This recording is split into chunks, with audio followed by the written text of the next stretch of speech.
ഇതാണ് nothing phone 4a. ഈ ഒരു ഫോണിൻ്റെ full details, pros and cons, അതാണ് നമ്മുടെ ഈ ഒരു വീഡിയോ. ഈ നത്തിങ്ങിൻ്റെ ഫോണുകൾക്ക് ഒരുപാട് പേര് ഫാൻസ് ഉണ്ട്, നല്ല ഫോണുകളാണവ, അതുകൊണ്ട് തന്നെയാണ് അങ്ങനെ വരുന്നത്. എന്തായാലും ഈ ഫോണിൻ്റെ ഓരോ സെക്ഷനിലെയും പോരായ്മകളും നല്ല വശങ്ങളും നമ്മൾ കൃത്യമായിട്ട് പറയും. കൃത്യമായി മനസ്സിലാക്കിയിട്ട് ഇഷ്ടപ്പെട്ടാൽ മാത്രം നിങ്ങൾ വീഡിയോ ലൈക്ക് ചെയ്യുക, ഷെയർ ചെയ്യുക, മറ്റുള്ളവർക്ക് ഉപകാരപ്പെടുമല്ലോ. ഇനി ഇഷ്ടപ്പെട്ടില്ലെങ്കിൽ, ഇത് ഇഷ്ടപ്പെട്ടില്ല എന്ന് പറഞ്ഞിട്ട് അപ്പോഴും ഷെയർ ചെയ്യുക, അല്ല അവർക്ക് മനസ്സിലാവണമല്ലോ. അപ്പോൾ എന്തായാലും ഇതിൽ കോമൺ ആയിട്ട് ലൈക്ക് ഷെയർ ആണ് ചെയ്യേണ്ടത്.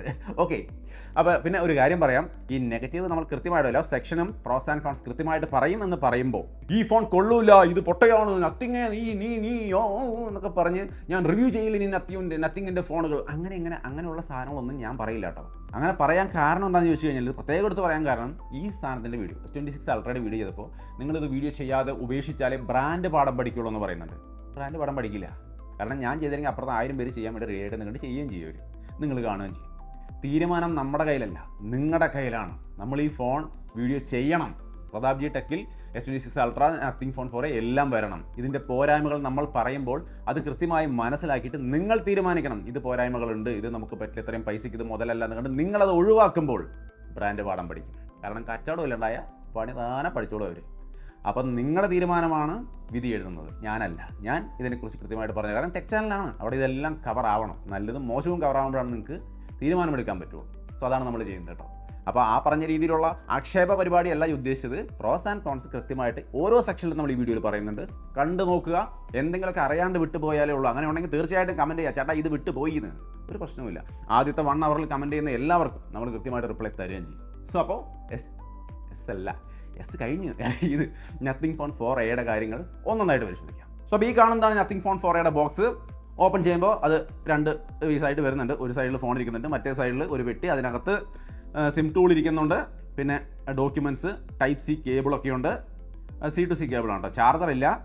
കേസ് നല്ല ക്വാളിറ്റി കേസ് തന്നെയാണ്. അപ്പോൾ അതൊക്കെ അങ്ങോട്ട് ഇരിക്കട്ടെ, ഒക്കെ പതിവ് സംഭവങ്ങൾ തന്നെ. ചാർജർ ഇല്ലാതെയാണ് ഇപ്പോഴും ഫോൺ വരുന്നത്. എന്തായാലും ഫോൺ ദായി കാണുന്ന തരത്തിലാണ് ഇരിക്കുന്നത്. ഇതാണ് അതിൻ്റെ ഡിസൈൻ. അപ്പോൾ നത്തിങ് ഫോൺ 4a നന്നായിട്ടുണ്ടല്ലേ, പതിവ് പോലെ. നിങ്ങളവിടെ കാണാൻ nothing phone 2a 3a 4a എല്ലാത്തിൻ്റെ ഇമേജുകൾ ഞാൻ അവിടെ കാണിക്കുന്നുണ്ട്. എല്ലാം ഒരുപോലെ തന്നെയാണ് ഇരിക്കുന്നത്, പക്ഷേ ചില വ്യത്യാസങ്ങളൊക്കെ ഉണ്ട്. അതായത് ഇത്തവണ ഈ ഗ്ലിഫ് ലൈറ്റ്, ചുറ്റുപാടും ഉള്ള ഗ്ലിഫ് ലൈറ്റ് കൊടുക്കുന്നില്ല, പകരം ഒരു ബാർ പോലെയാണ് ഇത്തവണ കൊടുത്തിരിക്കുന്നത്. അതാണ് ഇത്തവണത്തെ ഒരു വ്യത്യാസം. ചില ആൾക്കാർ ഇതിൻ്റെ വീഡിയോ കഴിഞ്ഞ ദിവസമൊക്കെ ഞാൻ കണ്ടപ്പോൾ ബെസ്റ്റ് ഡിസൈൻ, അടിപൊളി ഡിസൈൻ, ഇത് 2026 ഏറ്റവും ബെസ്റ്റ് ഡിസൈൻ എന്നൊക്കെ പറഞ്ഞിട്ട് ഇങ്ങനെ അങ്ങനെ പറയുന്നത് എനിക്ക് തോന്നി. കാരണം നത്തിങ്ങിൻ്റെ ഡിസൈൻ ഇങ്ങനെ തന്നെയാണല്ലോ കുറേ നാളായിട്ട്. അവർ വന്ന കാലം തൊട്ടേ ഇങ്ങനെ തന്നെയാണ് ഡിസൈൻ ചെയ്യുന്നത്. നന്നായിട്ടുണ്ട്, ഒരു കുറ്റവും പറയാനില്ല, നൈസായിട്ടുണ്ട്. പക്ഷേ ഇത് ഓപ്പോട് നല്ലതൊന്നും പറഞ്ഞിട്ട് തള്ളി മറിക്കുന്ന എന്തിനാണെന്ന് മനസ്സിലായില്ല. സ്റ്റിൽ ഗുഡ് ഡിസൈനാണ്. സൈഡിലെ ബട്ടൺസ് ഒക്കെ അലുമിനിയം ബട്ടൺസ് ആക്കിയിട്ടുണ്ട്. പിന്നെ ഈ ഒരു എസെൻഷ്യൽ കീ ഇപ്പുറത്ത് കൊടുത്തിട്ടുണ്ട് കേട്ടോ. മറ്റേത് പലപ്പോഴും ഞാൻ തെറ്റി പ്രസ് ചെയ്യുന്ന ഒരു അവസ്ഥ ഉണ്ടായിട്ടുണ്ട്. പവർ ബട്ടൺ ഇതൊക്കെ അങ്ങോട്ട് മാറി പ്രസ് ചെയ്യുന്ന ഒരു അവസ്ഥയൊക്കെ ഉണ്ടായി. ഇനിയിപ്പോൾ അതുണ്ടാവില്ല, നന്നായി. ഫ്രണ്ടിൽ നിന്ന് നോക്കുമ്പോഴുള്ള കാര്യം, ആ ബെസിൽസ് കുറച്ചൊക്കെ സ്ലിം ആക്കാമായിരുന്നു. ഇത് അത്ര സ്ലിം അല്ല, അതുകൊണ്ട് ഒരു ചെറിയൊരു ഒരു നല്ല ഫീലിംഗ് അല്ല കിട്ടുന്നത്. ബട്ട് സ്റ്റിൽ ഫോൺ നല്ലതാണ്. താഴെ speaker grill, type C port, microphone, dual nano സിമ്മാണ്. 2 സിം നിങ്ങൾക്ക് ഉപയോഗിക്കാം. റൈറ്റ് സൈഡിൽ power button, volume button, left സൈഡിൽ ഈ പറഞ്ഞ എസെൻഷ്യൽ കീ, ടോപ്പിൽ നോയ്സ് ക്യാൻസലിംഗ് മൈക്രോഫോൺ പോലുള്ള കാര്യങ്ങളൊക്കെയാണ്. സോ അപ്പോൾ ഇങ്ങനെയാണ് ഇതിൻ്റെ ഒരു ഓവറോൾ ലുക്ക് ആൻഡ് ഫീൽ. നല്ല ഫോണാണ്, ഡിസൈൻ വൈസ് അത്രയേ ഉള്ളൂ. Colour black, white, blue, pink അങ്ങനെയുള്ള കളറൊക്കെ ഉണ്ട്. ഇഷ്ടമുള്ള കളർ നോക്കിയിട്ട് ചൂസ് ചെയ്യുക. പിന്നെ ഇതിൽ പ്രൊട്ടക്ഷൻ്റെ കാര്യത്തിലാണ് കുറച്ചും കൂടിയൊക്കെ നന്നാക്കാൻ പറ്റും. കാരണം 30,000 രൂപ മുകളിൽ വരുന്ന ഫോണാണ്. അപ്പോൾ അതിനകത്ത് നമുക്ക് IP64 റേറ്റിംഗ് കൊടുത്തിട്ടുള്ളൂ. അതൊക്കെ 10,000 രൂപ താഴെയുള്ള ഫോണുകളിൽ ഇപ്പോഴും കണ്ടുവരുന്നൊരു സംഭവമാണ്. അപ്പോൾ ആ ഒരു ഡ്യൂറബിലിറ്റിയുടെ ഭാഗത്ത് പ്രശ്നമുണ്ട്. ഗൊറില്ല ഗ്ലാസ് 7i കൊടുത്തിട്ടുള്ളൂ. സോ എന്നാലും അത് കുഴപ്പമില്ല, അത് അത്യാവശ്യം നല്ലതാണ്. സ്റ്റിൽ IP റേറ്റിംഗ് കുറച്ചും കൂടി നന്നാക്കാമായിരുന്നുള്ളത് ഒരു പോരായ്മയാണ്. ഓവറോൾ എനിക്ക് ഇഷ്ടപ്പെട്ടുള്ളൂ, നല്ല ഡിസൈനാണ്. ഗ്ലിഫ് ലൈറ്റിൻ്റെ കാര്യം ഞാൻ പറഞ്ഞിട്ടുണ്ടായിരുന്നു. അതിൽ പ്രത്യേകിച്ചൊന്നുമില്ല. അതിനകത്ത് സെറ്റിംഗ്സിൽ കയറിയാൽ നമ്മൾ പണ്ട് നത്തിങ് ഫോണുകളിൽ ചെയ്യുന്ന പോലെ തന്നെ ഗ്ലിഫ് ലൈറ്റിൻ്റെ സെക്ഷൻ ഉണ്ട്. പലതരത്തിലുള്ള സംഭവങ്ങൾ മാറ്റി എടുക്കുമ്പോൾ അതിനനുസരിച്ച് ലൈറ്റും മാറി മിന്നുന്നത് കാണാം. പക്ഷേ മ്യൂസിക്കിൻ്റെ ഒപ്പം ഒന്നത് വർക്ക് ചെയ്യുന്നതിനുള്ള ഓപ്ഷൻ കാണാനില്ല കേട്ടോ. ഇത് റിംഗ് ടോണിൻ്റെ ഒപ്പം മാത്രം, നോട്ടിഫിക്കേഷൻ്റെ ഒപ്പം മാത്രം വർക്ക് ചെയ്യുന്ന രീതിയിലാണ് ഇപ്പോൾ ഇതിൻ്റെ ഒരു സെറ്റപ്പ് കാണുന്നത്. എന്തായാലും അങ്ങനെയാണ് ഗ്ലിഫ് ലൈറ്റിൻ്റെ കാര്യം. എന്തായാലും കൊള്ളാം. ഡിസ്പ്ലേയിലേക്ക് വരുമ്പോൾ ഇത്തവണ ഇത്തിരി ഇമ്പ്രൂവ്ഡ് ആണ്. കഴിഞ്ഞ വർഷത്തേക്കാളൊക്കെ 1.5K ഡിസ്പ്ലേ ആക്കി മാറ്റിയിട്ടുണ്ട്. 120 Hz തന്നെയാണ്. അതായത് 6.78 inch 1.5K LTPS flexible AMOLED display എന്നാണ് പറയുന്നത്. 800 Nitsന്റെ ടിപ്പിക്കൽ ബ്രൈറ്റ്നസ് വരുന്നുണ്ട്. 1600 Nitsന്റെ ഔട്ട്ഡോർ ബ്രൈറ്റ്നസ്, 4500 Nitsന്റെ പീക്ക് ബ്രൈറ്റ്നസ്, 2160 Hzന്റെ PWM ഡിമ്മിങ് അങ്ങനെയുള്ള കാര്യങ്ങളൊക്കെ ഉണ്ട്. സോ ഡിസ്പ്ലേ മൊത്തത്തിൽ നല്ലൊരു എക്സ്പീരിയൻസ് ആണ്. 1600 Nits എന്ന് പറയുമ്പോൾ ഔട്ട്ഡോറൊക്കെ പോകുമ്പോൾ നമുക്ക് ക്ലിയർ ആയിട്ട് വിസിബിൾ ആണ്. ഞാൻ കൊണ്ടുപോയി നോക്കിയത്. ഡുവൽ സ്റ്റീരിയോ സ്പീക്കറാണ് വരുന്നത്. സൗണ്ടൊക്കെ നല്ലതാണ്, വിഷയമൊന്നുമില്ല. 3A ഇതിലേക്ക് നോക്കുമ്പോൾ ചെറിയ ബെറ്റർ ആയതായിട്ട് എനിക്ക് ചെറുതായിട്ട്, അല്ലാണ്ട് ഭയങ്കരമായിട്ട് അപ്പടി നന്നായി എന്നല്ല, കുറച്ചും കൂടി ബെറ്റർ ആക്കിയിട്ടുണ്ട് തവണ. സോ നല്ലൊരു ഓഡിയോ എക്സ്പീരിയൻസ് കിട്ടും. ഞാൻ ഒന്ന് കേൾപ്പിച്ച് തരാം. ബേസ് ഉണ്ട് ചെറുതായിട്ട്.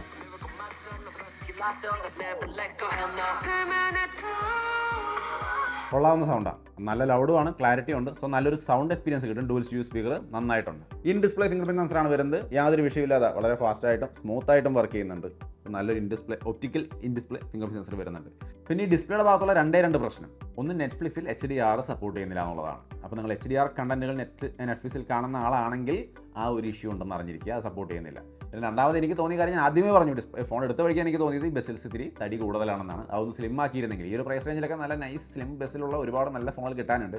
അങ്ങനെ ഇരിക്കുമ്പോൾ ഇത് അത്ര ഇൻട്രസ്റ്റിംഗ് ആയിട്ട് തോന്നിയില്ല എന്ന് മാത്രമേ ഉള്ളൂ. ബട്ട് സ്റ്റിൽ വേറെ പ്രോബ്ലം ഒന്നുമില്ല, നല്ല ക്വാളിറ്റിയാണ്. സോ ഡിസ്പ്ലേ നല്ലതാണ്. ഇനി ഇതിൻ്റെ പെർഫോമൻസ്, ഈ പ്രൈസ് റേഞ്ചിൽ വന്നിട്ട് ഏറ്റവും നല്ല പെർഫോമൻസ് ഒന്നുമല്ല. ഒരുപാട് കിടിലം പെർഫോമൻസ് ഉള്ള ഫോണുകൾ, ഗെയിമിംഗ് ഫോണുകൾ വേറെയുണ്ട്. ബട്ട് ഈ ഫോൺ ഒരിക്കലും ഒരു ഗെയിമിംഗ് ഫോണല്ല, പകരം നല്ലൊരു യൂസർ എക്സ്പീരിയൻസ് തരുന്നൊരു ഫോണാണ്. അതുകൊണ്ട് തന്നെ ഇവിടെ ഒരു ഹെവി പെർഫോമൻസിലേക്ക് അവരും ഫോക്കസ് ചെയ്തിട്ടില്ല, നമ്മളും പ്രതീക്ഷിക്കേണ്ട. ഗെയിമിങ്ങിന് വേണ്ടി ഇത് എടുക്കുകയും വേണ്ട. ബട്ട് നിങ്ങൾ എടുത്താൽ അത്യാവശ്യം നിങ്ങൾക്ക് ഗെയിം കളിക്കാം.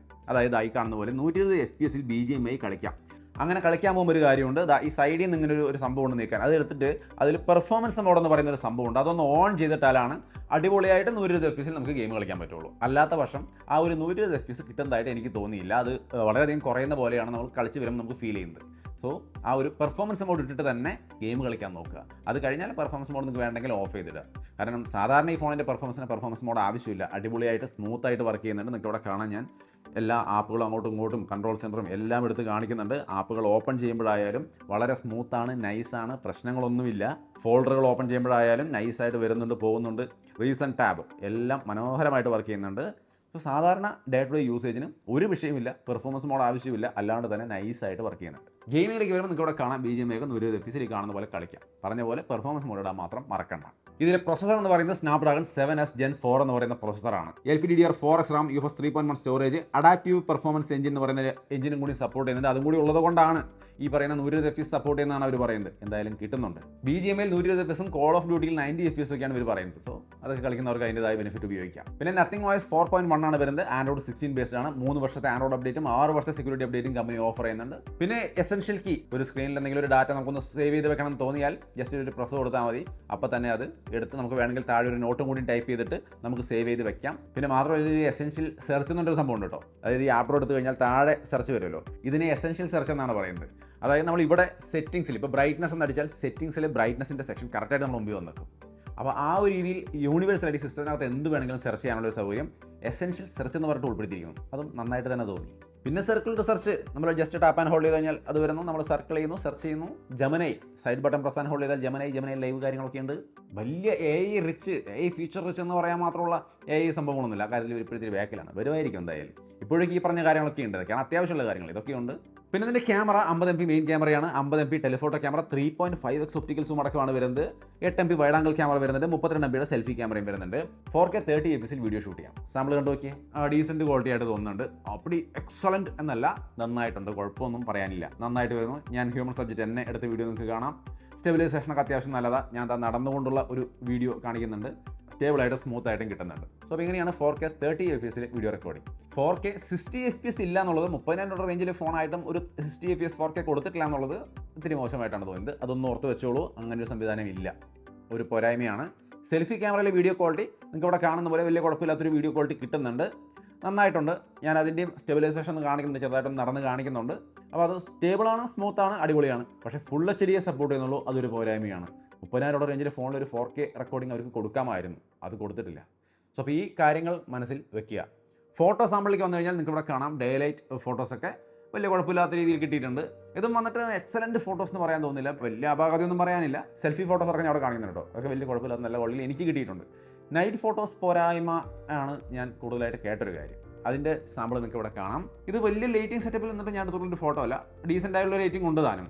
അതിലെടുത്ത ഫോട്ടോസ് കുഴപ്പമില്ല, നല്ല ക്വാളിറ്റിയുള്ള ഫോട്ടോസ് ആണല്ലോ കിട്ടിയിരിക്കുന്നത്. എൻ്റെ സ്കിൻ ടോണൊക്കെ നിങ്ങൾക്ക് കാണാം, നന്നായിട്ടുണ്ട്, വലിയ അപാകതയൊന്നും പറയാനില്ല. ഒരു ഓൾറൗണ്ടർ ഫോണിൽ കുഴപ്പമില്ലാത്ത നല്ല ഫോട്ടോ എടുക്കാൻ പറ്റുന്ന ഫോൺ എന്ന രീതിയിൽ നമ്മൾ പരിഗണിക്കുകയാണെങ്കിൽ കുഴപ്പമില്ലാത്ത നല്ല ഫോട്ടോസ് എന്ന് തീർച്ചയായിട്ടും പറയാം. സോ അപ്പോൾ അങ്ങനെയാണ് ക്യാമറയുടെ സെക്ഷൻ. ഇനി ബാറ്ററി 5400 mAh, ഇത് തന്നെയാണ് ആദ്യത്തെ പോരായ്മ. 5000 mAh നല്ല ബാറ്ററിയാണ്, കുഴപ്പമൊന്നുമില്ല. S26 Ultra 5000 വെച്ചിട്ടാണ് വന്നിരിക്കുന്നത്. സോ ഓക്കെ, 1,60,000 ഫോണിന് 5000 കുഴപ്പമില്ല. ഇതിന് 5400 കുഴപ്പമാടാന്ന് തീർച്ചയായിട്ടും ചോദിക്കും. ബട്ട് സ്റ്റിൽ ഇപ്പോൾ 7000 mAh ബാറ്ററിയുടെ കാലം 10000 mAh ഉള്ള ഫോണിൽ ഇറങ്ങുന്ന കാലമാണ്. അപ്പോൾ 5400 എന്നുള്ളതൊക്കെ ഒരു സിലിക്കൺ കാർബൺ വെച്ച് പെടച്ച് ഒരു 6500 7000 ഒക്കെ കൊടുക്കാമായിരുന്നു. അതൊന്നും കൊടുത്തിട്ടില്ല എന്നുള്ളതൊന്നും അറിഞ്ഞിരിക്കുക. പിന്നെ ചാർജറും ഇല്ല. ചാർജിങ് 50 വാട്ട് സപ്പോർട്ട് ചെയ്യുന്നുണ്ട്. സോ അങ്ങനെ ചാർജറുകൾ വാങ്ങിച്ച് നത്തിങ്ങിൻ്റെ ഒറിജിനൽ ചാർജൊക്കെ വാങ്ങിച്ച് ഉപയോഗിക്കുകയാണെങ്കിൽ, ഒറിജിനൽ അല്ലെങ്കിൽ 50 വാട്ടിൻ്റെ ചാർജിങ് ഉപയോഗിക്കുകയാണെങ്കിൽ ഫാസ്റ്റായിട്ട് ചാർജ് ചെയ്യാം. സോ അപ്പോൾ അതാണ് ബാറ്ററി സെറ്റപ്പ്, ഡീസൻ്റ് ആയൊരു സെറ്റപ്പ്. പിന്നെ Wi-Fi 6, ബ്ലൂടൂത്ത് 5.4 അങ്ങനെയുള്ള കാര്യങ്ങളൊക്കെ NFC ഒന്നുമില്ല. അതും ഉണ്ടായിരുന്നെങ്കിൽ നന്നായിരുന്നു. അപ്പോൾ ഈ കാര്യങ്ങൾ കേട്ടിട്ട് നിങ്ങൾക്ക് ഇഷ്ടപ്പെട്ടാൽ പർച്ചേസ് ചെയ്യാം. പർച്ചേസ് ചെയ്യുന്നതിന് മുമ്പ് ഇതിൻ്റെ വില അറിയണം. 31,990 വില. ICIC HDFC കാർഡുകളുടെ കാർഡിന്മേൽ ഓഫർ കാണിക്കുന്നുണ്ട് 3000 രൂപ. സോ 28,990 കിട്ടും. ആ പ്രൈസിന് ഒരു ഡീസൻറ്റ് ഫോൺ തന്നെയാണ്. 50 MP ടെലിഫോട്ടോ ക്യാമറ അടക്കം ഉൾപ്പെടുത്തിയിട്ടുള്ളത് കൊണ്ട് ഞാൻ ഈ ഫോണിനെ മോശം പറയില്ല. നല്ല ഫോണാണ്. എന്നാലും ഞാൻ ഓരോ സെക്ഷനിലും പറഞ്ഞ കാര്യങ്ങൾ മനസ്സിൽ വെച്ചിട്ട് നിങ്ങൾക്ക് അതൊക്കെ ആവശ്യമുണ്ടോ, സെൽഫിയിൽ ഒരു 4K ആവശ്യമുണ്ടോ, ആവശ്യമുള്ളവരാണെങ്കിൽ എടുത്തിട്ട് കാര്യമില്ല. അപ്പോൾ അങ്ങനെ ഓരോ സെക്ഷനും മൈൻഡിൽ വെച്ചിട്ട് നിങ്ങൾക്ക് പറ്റിയതാണെങ്കിൽ മാത്രം ചൂസ് ചെയ്യാം. അങ്ങനെയാണ് പറയുന്നത്. അല്ലാണ്ട് പ്രതാപ് വീഡിയോ ചെയ്തു ഉടനെ അത് നല്ലതാണെന്ന് മറ്റു എടുക്കുന്ന പരിപാടി ചെയ്യരുത്. നിങ്ങൾക്ക് ആവശ്യമുള്ളതൊക്കെ ഇതിലുണ്ടോ നോക്കിയിട്ട് പഠിക്കുക. നിങ്ങളുടെ ചോയ്സ് എന്താണ്, നിങ്ങളുടെ തീരുമാനം എന്താണ്, നിങ്ങളുടെ അഭിപ്രായം എന്താണ് കമൻറ്റിൽ ഷെയർ ചെയ്യുക. ആദ്യത്തെ 1 ഹവറിൽ കമൻറ്റ് ചെയ്യുന്നവർക്ക് തീർച്ചയായിട്ടും ഞാൻ റിപ്ലൈ തരും. നമുക്ക് ഒരുമിച്ച് തീരുമാനിക്കാം ഇത് എങ്ങനെയുണ്ടെന്ന്. കമൻറ്റ് ഞാൻ വെയിറ്റ് ചെയ്യുന്നുണ്ട്. ചെയ്യൂ, ഇപ്പം തന്നെ ചെയ്തു. സോ അപ്പോൾ വീണ്ടും ഒരു വീഡിയോയിൽ കാണാം.